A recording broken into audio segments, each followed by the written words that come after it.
Good Woche. Welcome to tonight's shiur. It's Motzei Shabbos, Parshas Vayechi.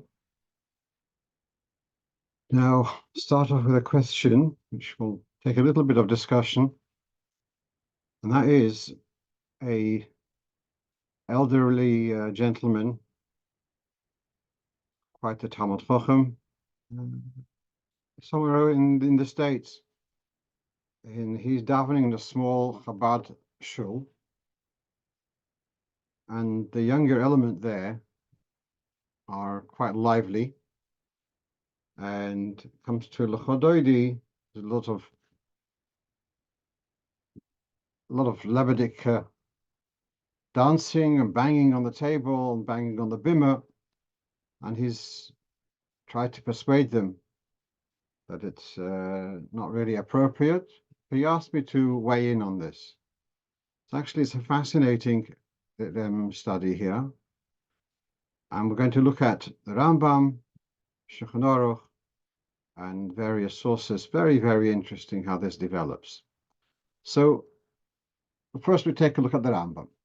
So you have on the right of the screen, this is Perek Chof Gimel. The Rambam writes, therefore you're not allowed to produce sound of music on Shabbos with a musical instrument, like a harp, lyre, or whatever it is. So you're not allowed to produce music, because you might come to fix, to repair the instrument, that we know. Then the Rambam says, not only are you not allowed to play music with an instrument, but also afilu, even to beat with your finger on the ground or on a board, or achas keneged achas, which the achas keneged achas can mean finger to finger, or does it mean to stick to stick? The Mishnah Berurah discusses this. Meanwhile, not only mustn't you use musical instruments, but you mustn't also strike your finger on the ground. So banging on the table, for example, yeah? And then he goes further, kederech hamashorim, as in for a beat, or lekashkesh egos, to shake a nut, Latinok, to entertain a child, or lesachik bezug, to use a bell to entertain a child. Kadesha yishtek, to the child should calm down. Kol zeh v'kayoitze b'zeh osur shema yitaki klishya. So let's go through this carefully again. Musical instruments, obviously osur. Afilu, not musical instruments. Beating on the table with an instrument, with your hands. You say make be'etzboy. There was be'etzba lakarka, to use your fingers to knock on, and using a bell, using a nut. All of these, the Rambam says, is us. We understand that is a little bit more remote from making an instrument than when using an instrument mamish. Third thing the Rambam says, now in the following halacha, is also a Mishnah, no clapping of hands, no beating with your hands on your thighs, and not dancing. Again, you might come to fix an instrument, but clapping back in yad is okay. So now let's analyze. We've got here three forms. We have here musical instruments in one extreme. The other extreme is you have clapping hands, dancing, and then we have in between using crude non-instruments, banging on the ground, banging a nut, and all right. So the Rambam has put this as a middle category. Yeah, not only you mustn't use instruments, but you also mustn't beat on the ground with your finger. Then he has as a separate entry, no clapping. Very, very strange. Now let's go now to the Shulchan Aruch. Shulchan Aruch brings that this is in Simin Shin Lamed Tes. Now, just to fill you in, I didn't put everything on the screen. In Shin Lamed Ches is written the whole din of Mashmiya Koil, that you mustn't produce music on Shabbos. That's in the previous Simin. Comes along in Simin Shin Lamed Tes, and there is Shulchan Aruch, and the Alter Rebbe says the same thing. He says you mustn't clap hands on Shabbos, or on your thigh, in case you produce a musical instrument. Va'afilu, you mustn't beat on the ground or on the board, or to rattle with the nut, or to play with the bell to entertain the child. All of this is us. You see what's happened over here. Whereas in the Rambam, the afilu, to say you mustn't use a rattle or you mustn't bang on the table, that's come as an afilu after a musical instrument. Not only a real musical instrument, you mustn't even use a banging on the ground, bang on a board. Here, the way the Shulchan Aruch said, you mustn't clap hands, and not only you mustn't clap, but even you mustn't bang on the table. So it should be the other way around. It should be, you mustn't bang on the table, but you mustn't clap hands. Because you can, how much more so you mustn't bang on a table. That's how it should have. That doesn't make sense. And so, and this lotion of afilu lahakis karka, it's taken from the Rambam. It's not taken from anywhere else. In other words, it's a lotion Rambam. There's no source as far as I know. Yeah. Just to explain a little bit more about that, there is a source for the middle section in the Rambam, and that is in the Tosefta. And the Tosefta you have at the bottom of the page here talks there about using a shofar to give a child to feed a child. You're allowed to metaltelis akarkash v'sapinkas. You're allowed to move some kind of rattle or a ledger for a child. The ledger means that perhaps they would enjoy banging it open and closed. But you mustn't rattle a bell or a rattle for a child. So the category which the Rambam says, to rattle a nut, that he has the Tosefta. But when he says to beat your finger on the ground or on a board, which is in our case banging on the table, to a beat, that is pure Rambam. It's not from anywhere before, as far as I know. So that's why I'm so the word frustrated is not the right word, but intrigued. How did the Shulchan Aruch put this lahakis etzba la karka as a derivative from kaf al kaf, from clapping hands? Number one. Number two, generally we have a rule in Rambam that he's not mechadash halachos. He doesn't. In other words, it's easy to it's normal to develop. Oh, since this is so, therefore this is so. The Rambam did not see his role as developing new situations and ruling upon them. He saw himself as a collator of information. So he collates the information which is in Shas, Tosefta, in Geonim, but he would not normally develop his own rulings. Therefore, these words, as I'm saying, I can't find it in this Meforshei Rambam. They don't trace this to an earlier source. So this is the Rambam Ki'ilu invented this. It's no question of its legitimacy, but I'm just seeing the process of where it came from. And so then it seems to be the Rambam's own development. And it's so strange how it's in the Shulchan Aruch, it's been kind of, its line of development has been changed, which is very, very strange. Okay. And this is all crucial to our discussion. Okay. So now in the Shulchan Aruch, he says, the Rambam says, although it says in the Mishnah that you're not meant to clap your hands on Shabbos, you're not meant to dance. Nowadays, we see that people do clap their hands and they do dance on Shabbos and Yom Tov, and Bit Chachomim, the Rabbanim, don't protest against it. So the first reason is, pick your fights. Let people, they're not going to listen anyways. So let them live in blissful ignorance rather than drumming into them. They're not going to listen. So that's hardly an adequate explanation for Erlich Yidden, yeah. The second thing he says, nowadays it's all okay. because Ein on the Bekin, we don't know how to fix musical instruments. And therefore, the whole anxiety, you might come to fix it. Most people don't know how to do it. And therefore, it's an unusual thing. And therefore, on that basis, no gulahokil. It's become accepted. So we're going to come to this soon. About there's a takana. They said you mustn't clap your hands, and now you say, oh, because lifestyle has changed, therefore the halacha has changed. We'll deal with that. But meanwhile, what has the Ramos said?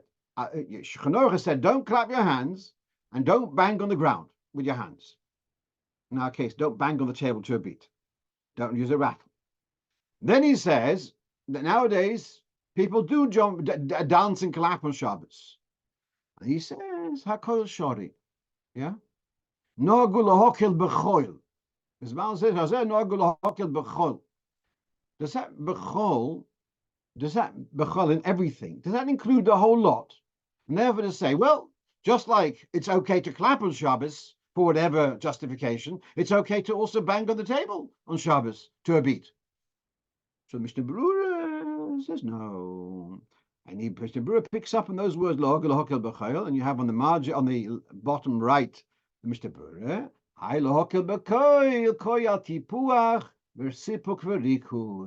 this that you have permission, that nowadays it's customary to allow. That's only about clapping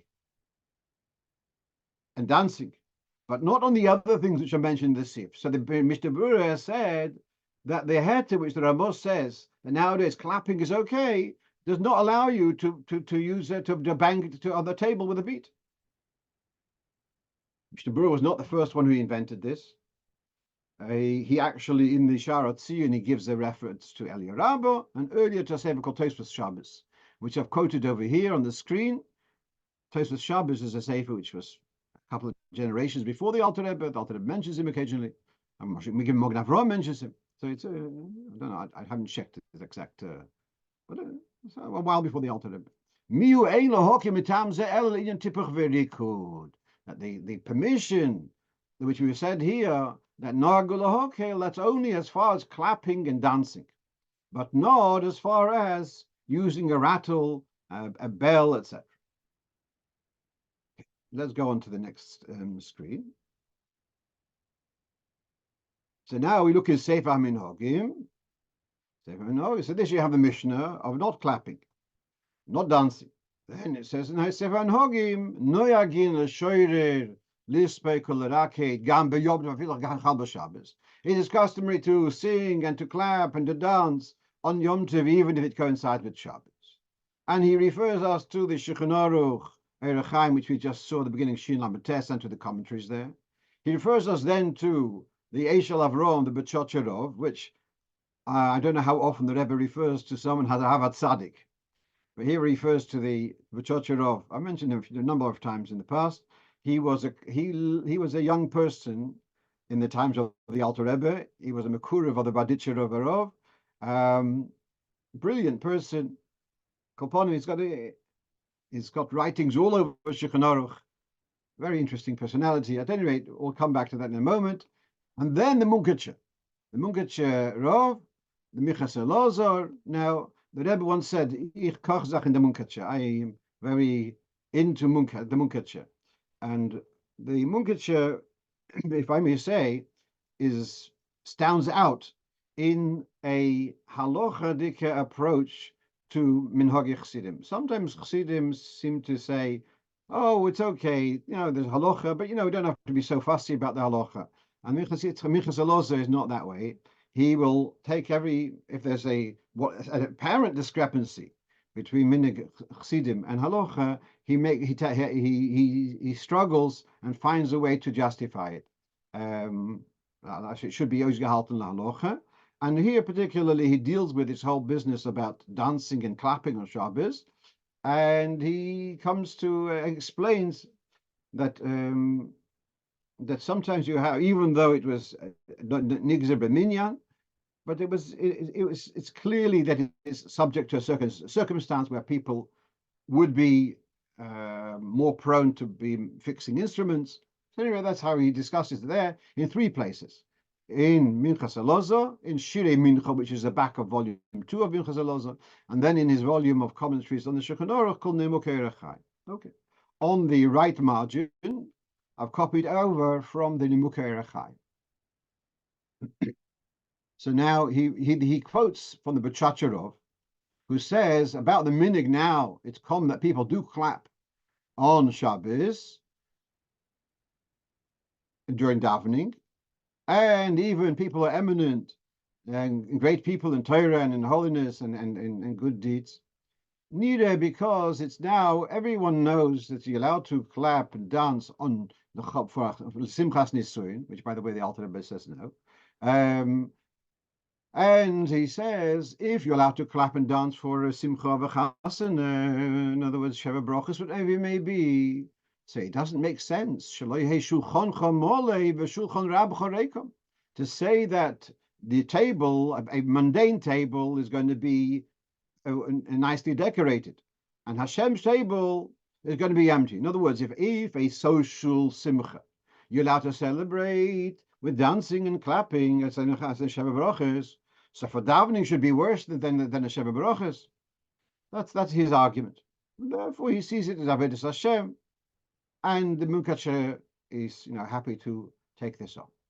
All right, so this is all explaining that which in the Ramah seems to be allowed only reluctantly became that by Chassidim the clapping and dancing on Shabbos and Yom Tov has been done without any hesitation.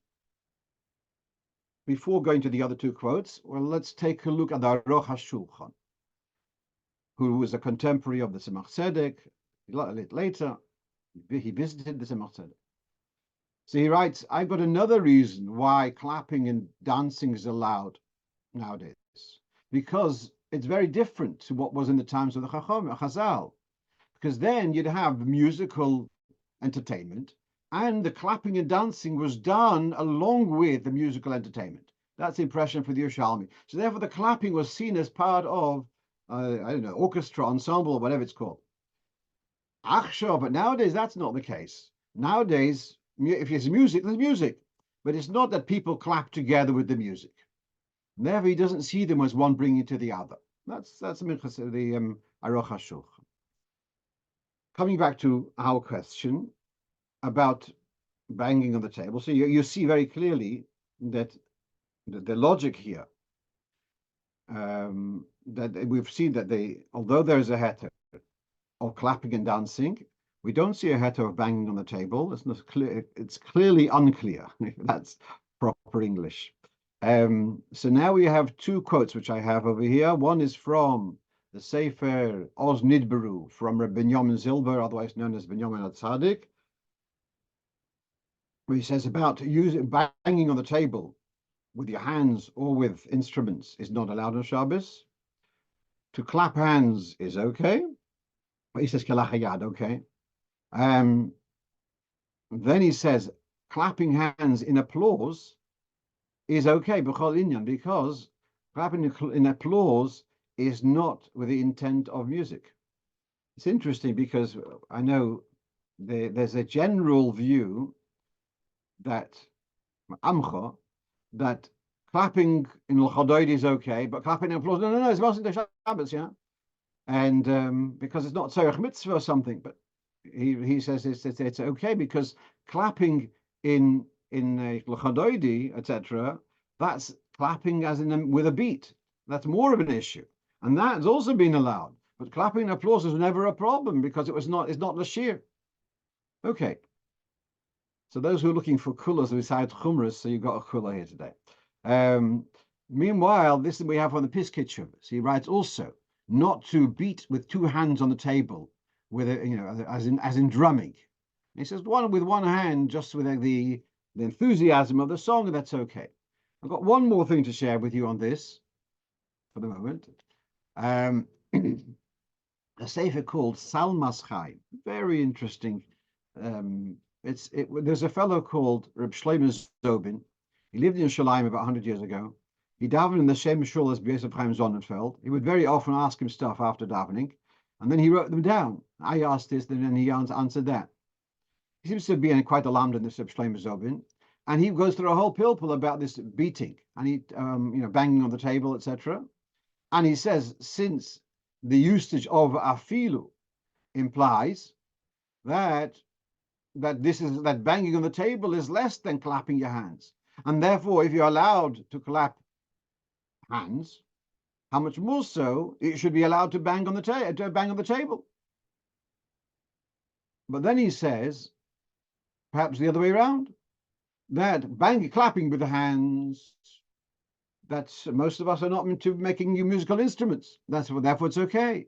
But banging on the with a beat, that's more similar to making with playing with an instrument. And therefore, that's more of a concern. See, he actually does not go into this whole pilpul which I had about the Rambam and the positioning of this va'afilu in the Rambam and the Shulchan Aruch being so different. And as I said, I could see no one who comments on that. But meanwhile, he puts the question to Rabbi Yosef Chaim Sonnenfeld. And Yosef Chaim answers, Haklal, hakoil bichlal hanach lohem, that the heter, which it says, if they don't know, let them live in blissful ignorance. Let them be. But then he says, if someone consciously does not bang with a beat, it's not it's not inappropriate. So he's kind of diplomatically not given a clear answer here. What seems to be bottom line is that there is a problem with banging to a beat. You can rely on mutav shiur shoygim valye mezidin. You can rely on that. If you feel that it's not worth making a fuss about it, you're allowed to ignore it. That's my impression. But should it be really okay? No, it's not really okay. That's my impression. Now, but coming back to this little shul somewhere in the United States, yeah, one of hundreds and thousands probably, but never mind. So, first of all, my response was, in some shuls it's become standard that by lechadoidi or by moyev sholem going becomes a rekid, it becomes hakafas. And my late father-in-law, Olav Sholem, Rabbi Sudak, even when it was Lebedik, but he didn't go for this dancing around the middle of davening. There is a very strong emphasis in Chabad that you don't move around during davening. And on the screen we have here two quotes from the Alter Rebbe, they're printed in Igris of the Alter Rebbe, talking about not walking around during davening. And whereas other chassidim, by them it's acceptable, perhaps seen as a mile, you're going around, you're with your ecstasy, you're walking around. In Chabad, that's not acceptable. Instead, each one should stand from Hoidu till after Shemon Esrei, stay in their place, and Sheloi levalbil, not walk around during davening, not to disturb other people. Kanizker b'gemara or poskim. So walking around in the middle of davening, not talking about Shemon Esrei, walk in the middle of davening, kanizker b'gemara or poskim. At some stage, the Alter Rebbe made what's called takonas liozne, that there were rules who could come to liozne. The Alter Rebbe's, his nesias there, and there were rules who would be eligible, wouldn't be eligible. And one of the things he's saying that these takonas, from when the chazan starts hoidu, no one should be walking around bebeis haminyan, what we call the shul or a shtibel. No one should be walking around in the shtibel, especially not to walk in front of other people. Shehu osur isur gomo medina de gemara. I find this absolutely fascinating. That generally we know there's an isur walking in front of someone davening Shemon Esrei. The only heter is if their eyes are closed. But the Alter Rebbe is extending this. Isur gomo medina de gemara from hoidu. Very, very interesting. All right, so this is the one side. The other side of it is the whole union of singing during davening. was not popular in Chabad. When I was a bocher, Chodoidi wasn't sung. It was it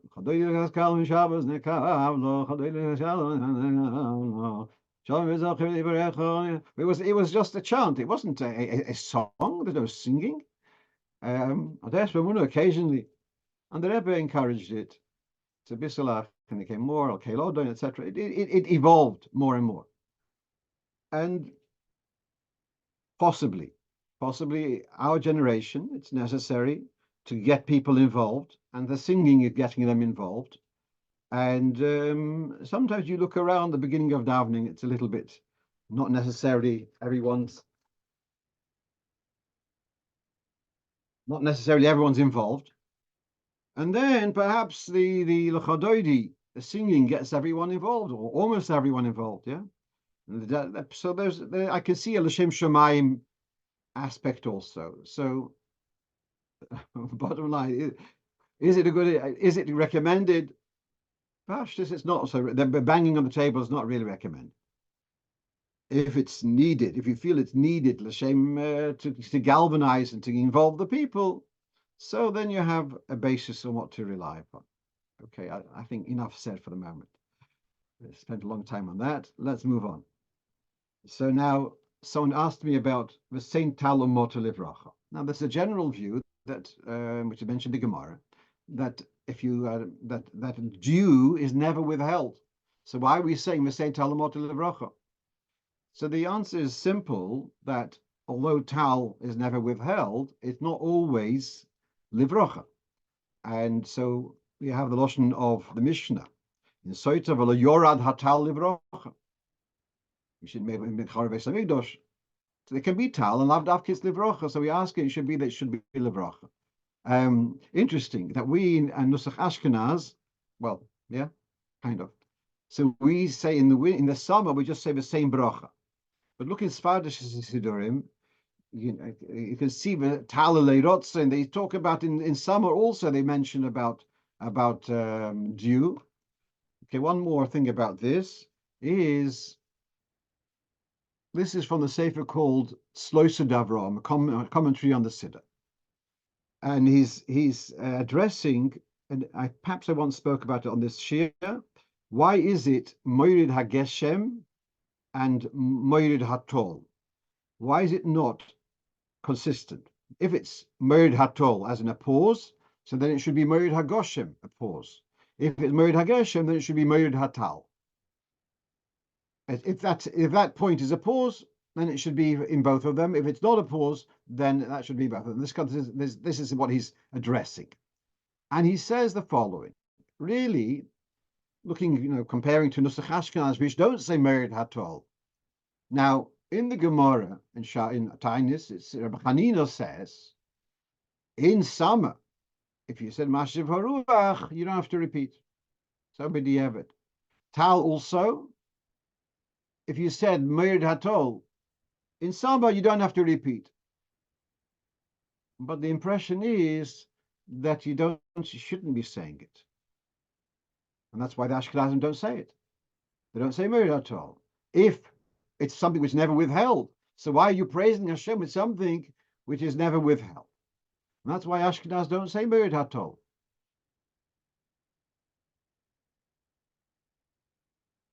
And even as he says, even Sfardim, we don't, in the summer we don't say Mashiv Haruach. So he says, therefore the Alter Rebbe was sensitive to this, and he put in the Moirid Hatol with a pause, to say like this.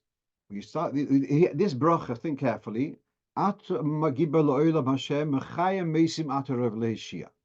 first part of the bracha is about Tchias HaMesim. The second part of the bracha is about rain.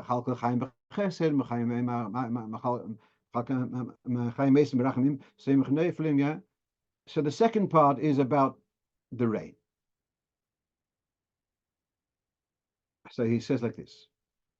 All right, I want to mention tal, but then you might say it's inappropriate to talk about tal as in irrigation, because it seems to be that you shouldn't be mentioning tal.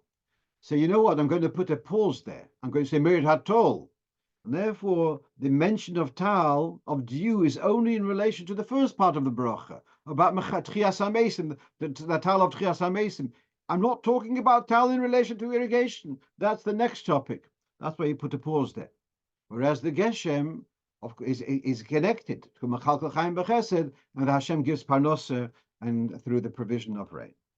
Let's move on. It was relevant this month.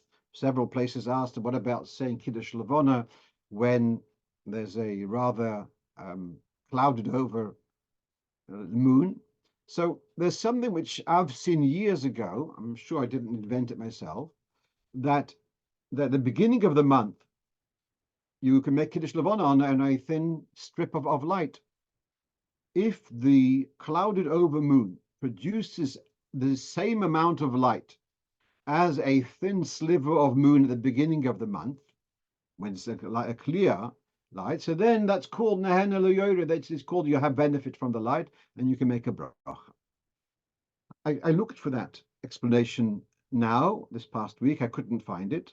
What I do have on the screen here is from the Mogen Avrom and Simitov Chovov, quoting from the Radvaz, to say that a thin cloud does not prevent saying Kiddush Levono. You can still say it.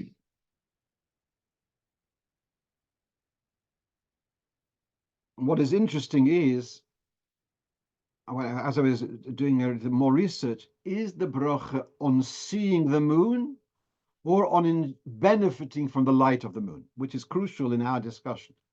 If it is for seeing the moon, it's clouded over, you're not seeing the moon.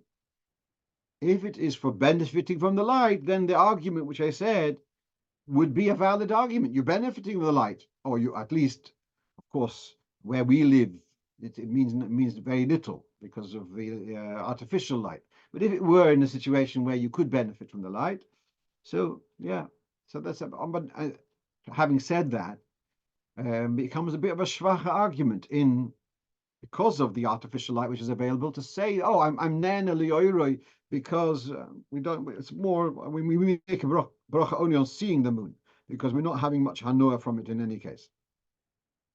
Let's move on. But we do have here a psak that if it's a thin cloud and you can see a silhouette of the moon through the cloud, then you can make a bracha.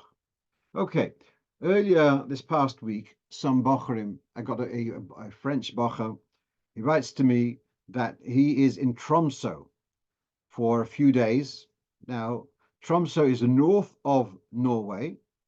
It's above the Arctic Circle, and he's asking, what do we do about Shabbos, and what do we do about, first about Tefillin, about Shabbos. So the facts he sent me a little video.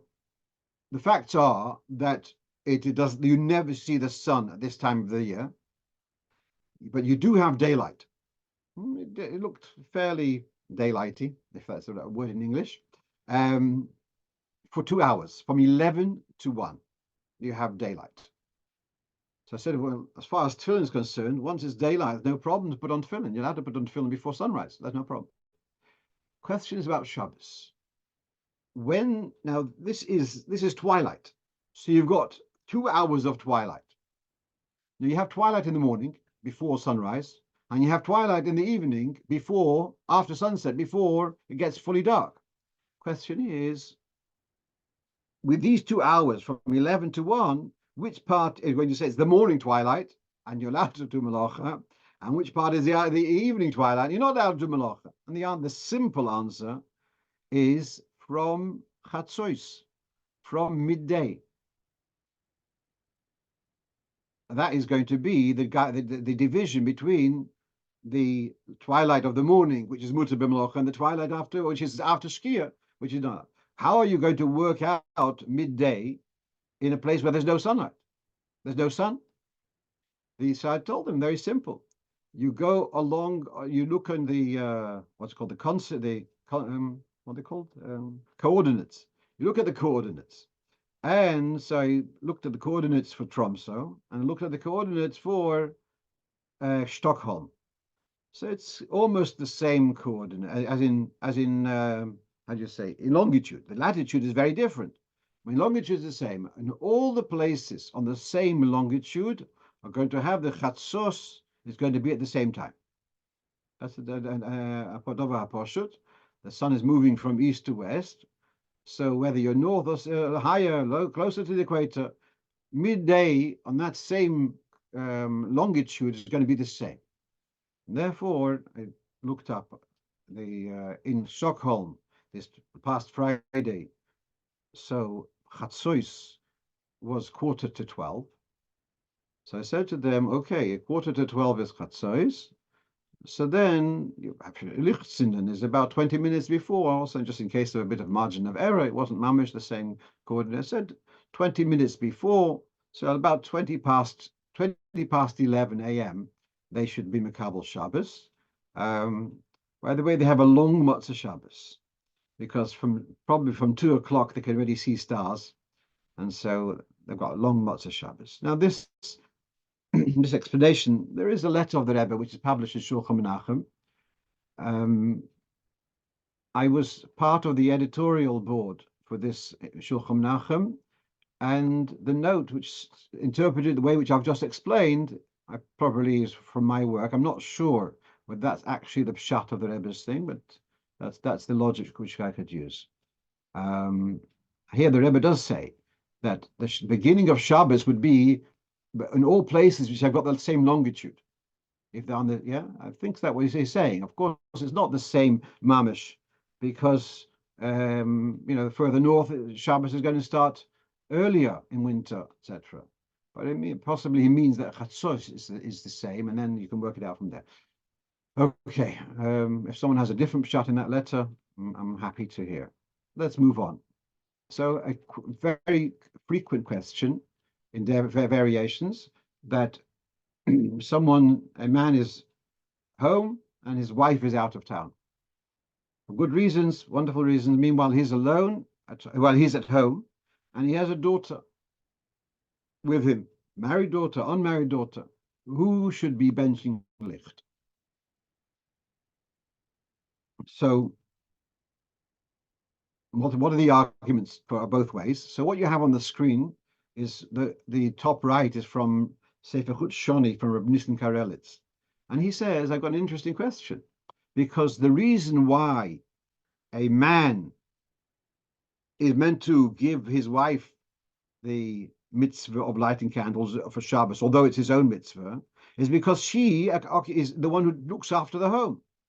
Well, when mummy, let's say, is in hospital to give birth, so he has an older daughter who's at home, so she will be the more likely candidate to be looking after the home. And then if that's the case, then she should be the one should be lighting the candles. Or do you say, well, no, there's only for his wife. There's a takona to give it to his wife to light the candle, but not for his daughter.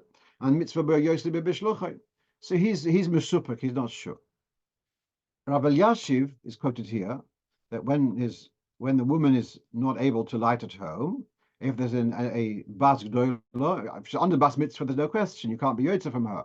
But with an adult daughter who's over bas mitzvah, so the daughter should light. Then he says if the daughter is married and is staying with him, then both of them should light. Personally, I'm not so excited about it. I'll tell you where I'm coming from. The Alter Rebbe has this chiddush that if you light candles, even a man who doesn't makabel Shabbos by lighting candles, but he has to be makabel Shabbos within a short time span. You can't light the candles and then go back to doing your regular work, because then the candles are not evidently lit for covered Shabbos.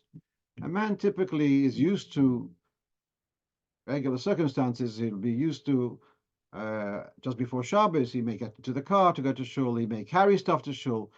He's not used to this idea that he's lighting candles and he's now makabel Shabbos. So I see that as a bit of a difficulty, and therefore it's easier, it's more comfortable. Let the girl light. Then I saw in another sefer in the Be'er Moshe, so the Rebbe Rov, so he's saying that the case of the mother and the daughter in the same house, or the similar situation, let one light in the kitchen and one light in the dining room.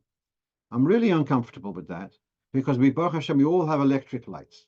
What's the justification for making another bracha? Bracha on lighting. Oh, you got light. Oh, at the table, it enhances. The candles enhance the atmosphere at the table. Who needs to enhance the atmosphere of the kitchen? Why do you have candles in the kitchen? There's electric lights. I don't see why you could make a brocha on lighting in the kitchen. And so now, the idea of having several women making a brocha at lighting at the same table, the Alter Rebbe brings two svaras. It's not so hot on that. Here, your daughter is lighting in any case. So why do you dafka have to light it separately when you could simply be yoitze with her lighting, as long as she's using your candles? It should be your candles, and then with this you've avoided any sofik brocha levatala, etc. I see it much smoother this way, even though there is a svara of mitzvah vayosim b'shluchai, but I see the other svaras also as valid, arguments to the contrary. Here in the top we have from Shmiras Shabbos Kilchoso, when a woman's not home, he also probes this question, if the daughters who aren't married are lighting, or the husband should light. He's suggesting the husband should light because it's his chiyuv mitzvah b'yosim b'shluchai. Okay, we've already discussed. And this on the other side is we've got the Debretzinas writing about this. We've discussed already. Let's move on. What's the next question? About switching tefillin during Chazar Sashatz. So here's one of our in Galite is a Rov in a United Synagogue, and they don't have, most of the people there don't put on Rebbeinu Tams, and possibly he has to deal with people there right after davening, so he's been switching his tefillin during Chazar Sashatz. And so we have the Kiddush Levono, who's got strong words about this. He's quoting from the Pri Megadim. There are those who are accustomed that after Kedusha they take off the Rashis and they put on Rebbeinu Tams, and it's Sholei Kadin. It's contrary to that. Okay, so the Pri Megadim, the Kiddush Levono, are dead opposed to taking off your tefillin and putting on the other tefillin in Chazar Sashatz. But there is undeniably a massive Chassidish following who are doing this. So there's a sefer, a Chassidish sefer called Likutei Ma'ariach, published about 100 years ago. A very popular sefer. It's with 3 volumes. And he talks about those who are putting tefillin on Chazar Sashatz. He brings Pri Megadim, who's against this. And he says, I've seen eminent people who are doing this. And he says, oh, you know what you're achieving with this? That you have like a whole davening in Rebbeinu Tams, because you've got Chazar Sashatz as a Shemona Esrei, and you've got an Ashrei, and then you've got the Olam HaYetzirah, which is, Ktores, etc. Whenever he has, Shusha Yom is the Olam HaYetzirah. He says that you've got the whole spectrum of the 4 Olamas in Rebbeinu Tams also. So that's an interesting explanation. Actually, then he quotes from the Matei Moshe, who says that his Rebbe would take off his tefillin after Kedusha. With that, and you know what, the Alter Rebbe actually in Siman Chafei also talks about taking a tefillin after Kedusha. He talks about on I think on Chalamoid Sukkos, people wearing tefillin in Minig Ashkenaz and taking off the tefillin during. But there seems to be a difference between taking tefillin off and putting tefillin on. Taking tefillin off seems to be less of an issue. You don't, but to put it on tefillin, and meanwhile you put it on tefillin, you can't answer amen, etc. So that seems to be more of an issue. Certainly, it's not Chabad Minig. Chabad Minig is to switch to take off, to wear Rashis until the end of Aleinu, unless that's the Minig, the way it's written in Hayom Yom, etc.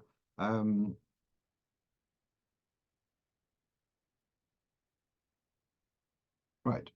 So it's not something which we wouldn't recommend unless mamish stuck. Then you. One more point about this, which we've discussed once before, which I answered to this Geman, that it depends how you look at Chazar Sashatz. Is it just to be moitzi those ignorant people who didn't know how to daven? So that's really just an archaic institution, because the people in our shul all know how to daven, and those who don't know how to daven can't follow Chazar Sashatz either because they don't understand Hebrew. So the whole thing is well, we're just doing it at Kabbalah soil, but that may be the justification. People think, oh, during Chazar Sashatz, it's spare time, let's do this, let's do that. If you see, however, Chazar Hashatz is a communal expression. We're all together being.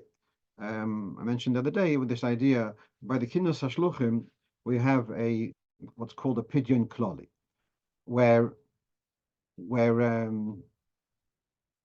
there's a pidyon written on behalf of all the shluchim, and this is read on Friday morning. There's thousands of shluchim. They count the oil in the tents, etc. And one of the elder shluchim stands by the oil and reads over, and we all stand to attention. They are speaking. This pidyon is being read on our behalf. So if Yuchasar Sashatz is speaking on our behalf, so then doing everything else and sorting out the forum or dusting the shelves, you're davening. This person is davening on your behalf. So from that perspective, it seems to be inappropriate to be doing all other stuff. Can one not answer Omen during Ravina times? Possibly Omen you can, Baruch Hu for sure not. That's in the Alter Rebbe's Siddur in the Dinner of Tefillin, he does address this. It's less chomer than during Rashi's, but it's also restricted. Okay, back to this shtibel in somewhere in the United States with the banging on the table. One of the other peeves was about, is it appropriate to bang on the table, to bang on the bimah?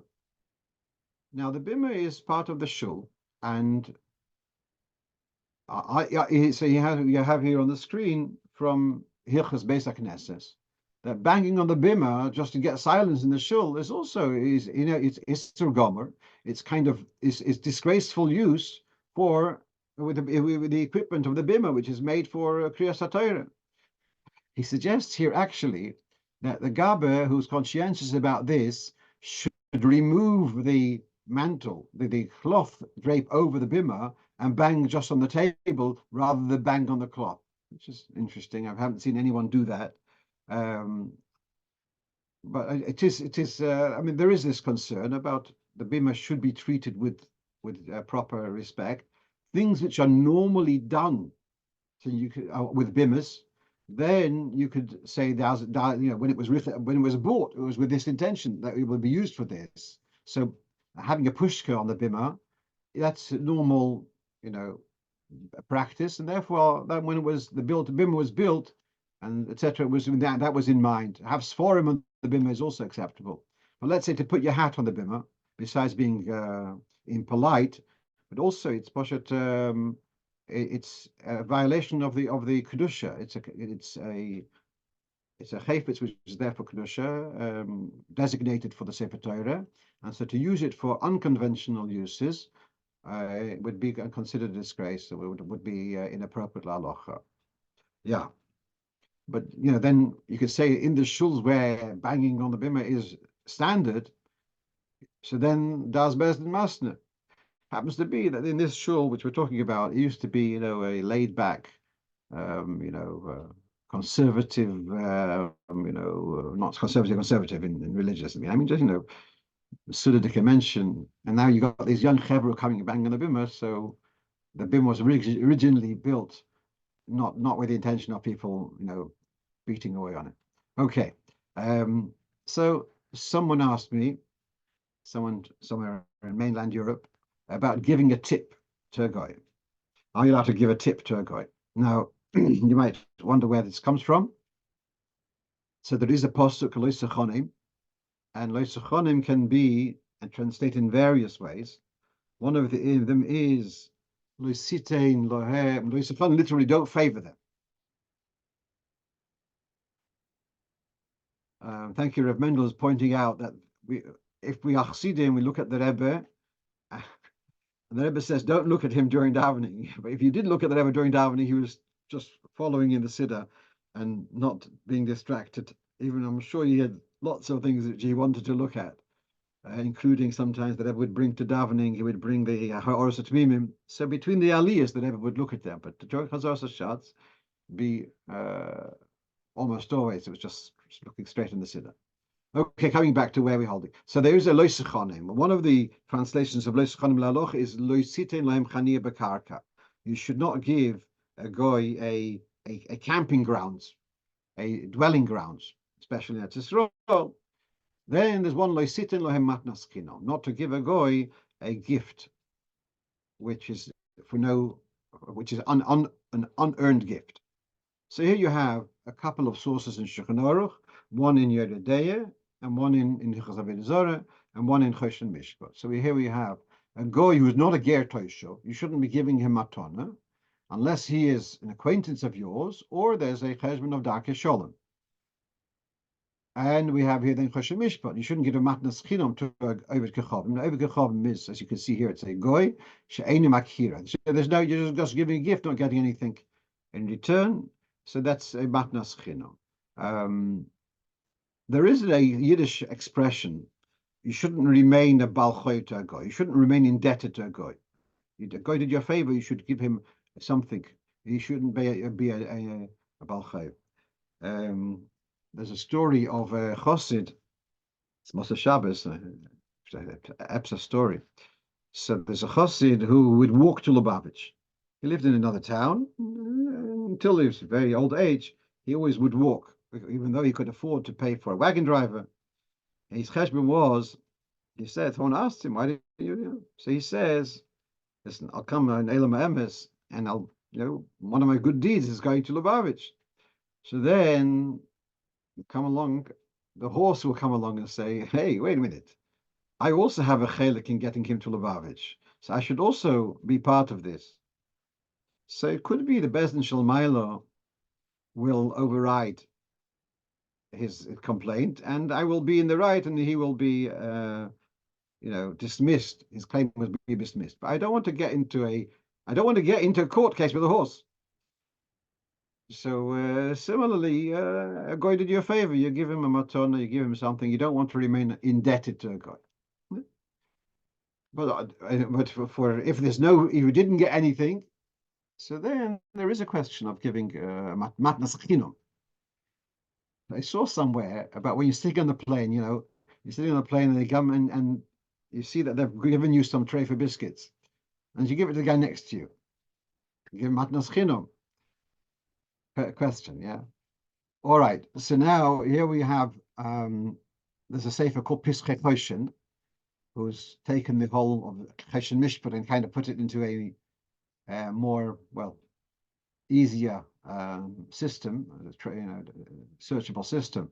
So he has here this halacha, and then he brings the source in Yeridea, and not giving a goy matnas chinam. Then he says, but if it's a guy whom you know, darkei sholem, so then that's not called a matnas chinam. So by the way, this time of the year, to give the garbage collectors, to give them a bit of beer, that is after Chog. Now it's the right time. You can give them for New Year's. You can give them some beer. Near the Hu Hadin, he says another interesting thing. You have a goyish worker, and he's in the middle of work, and you give him a pus extra. So then that's going to be an impetus. He should continue his work with greater vigor. So that's also a kind of darkei sholem. So and then what my response to this fellow actually was from Italy. It depends on if it's acceptable. If it's the norm in that region that people do give a tip to a taxi driver, whatever it may be, then that's darkei sholem. The darkei sholem is to give a tip because they shouldn't. It's not appropriate. Oh, the Jew never tips. If that's the norm to give a tip, and then one should be following the norm. Well, we almost finished our list. So we have number 9. It was a question about the half hour. Now we know that we got what's called mincha gedola, mincha ketana. Mincha gedola starts from a half an hour after midday, and mincha ketana is 3 hours later, 2.5 hours before sunset. So the half hour. Now we have a concept called shoyes zmanios, and they translate it to English proportional hours, which means it's a 12th of the day, of a stretch of the day, and in a long summer's day. So a 12th of that might be an hour and a half, 90 minutes, and in a short winter's day, it will be a 12th of the day will be 40 minutes, etc. So now we look at this half hour after midday. which is the earliest you can daven mincha, do you work according to shoyes zmanios? So therefore now it'd be, let's say, 20 minutes, or does it go according to shoyes kavois? Now the Mishnah Brura in Sharatzi, and you can see the simulation Lamed Gimel, he takes the view outset that it makes sense that the half hour is also called proportional hours, because it's in the same breath as the 9.5 hours, 6.5 hours, and those are for sure working in shoyes zmani as the proportional hours, and therefore the half hour should also be the same. Then he backtracks a little bit. He says, since the reason for the half hour is to avoid a mistake of doing it before midday, therefore it should be a half hour, a full half hour of 30 minutes. Dayan Raskin. So his primary view is it goes according to shoyes zmanios, whether he's a little bit uncomfortable, not so confident. What do we have here from the Tzos HaShulchan from Chaim Noah? So he says, Mevoya ba'achroinim shechatzi zoi higamkim zmanis. Now the Reb Chaim Noah is later than Mishnah Brura, and he often quotes him, and he seems to, although he doesn't give a clear reference, but he takes the view that it's shoyes zmanis, which means in winter it makes it shorter, but on the other hand, the flip side of that is in summer that you'd have to wait until the chatzi shoyes zmanis, which could be, as I say, it could be 40 minutes, depending on what time of the year it is, etc., where you are. Okay, let's finish off, and that is about feedback on 2 points. Number one, about Sudos Hoidor. So one of our listeners mentioned to me that when it was Tov Shin Lamed Ches, after the Rebbe had the heart attack, gedacht, then it came Chanukah, and the Rebbe made a whole way of, he arranged the Rabbi Hecht, he made a sort of Seder, and it was with Netilas Yadayim. It wasn't with fleischiks. Never saw by the Rebbe, as in by the Farbrengen with fleischiks. It never happened, as far as I know. Lubavitch, that's not what makes it into a Suda.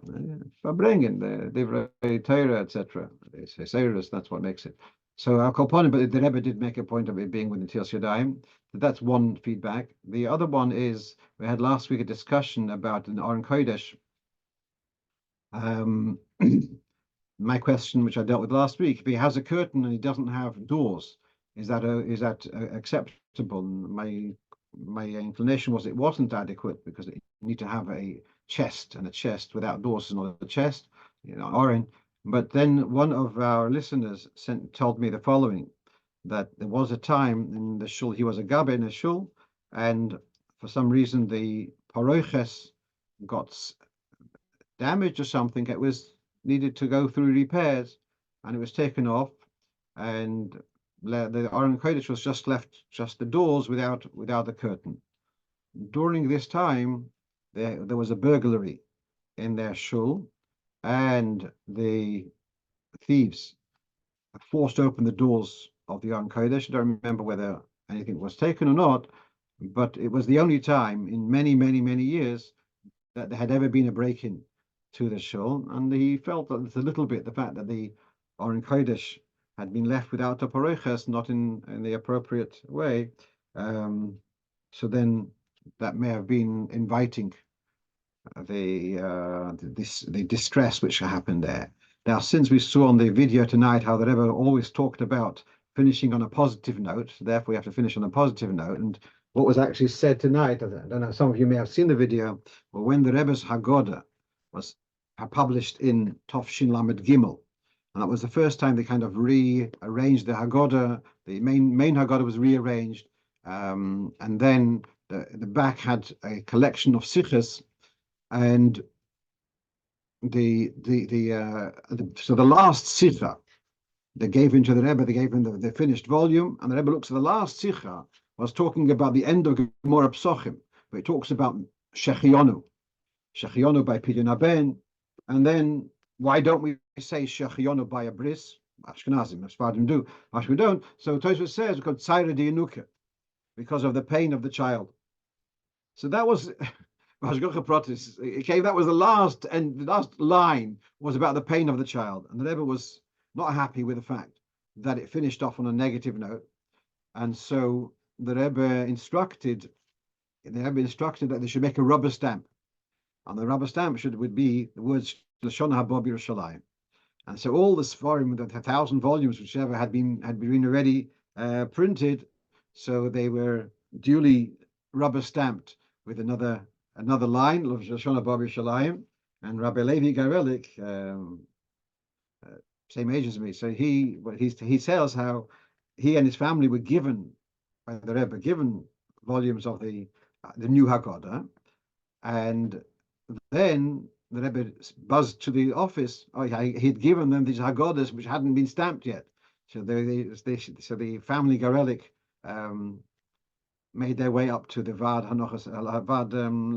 Sichos to get their Sforim also stamped with Lashon Haba B'Yerushalayim. So as we should have a Lashon Haba B'Yerushalayim, and Lashon Haba means that by next year we should all be in Yerushalayim with Mashiach Tzidkenu and with the Geula HaMitzvah V'Hashlema. Good Tavach. Good Tavach. Ja, goed te wachten.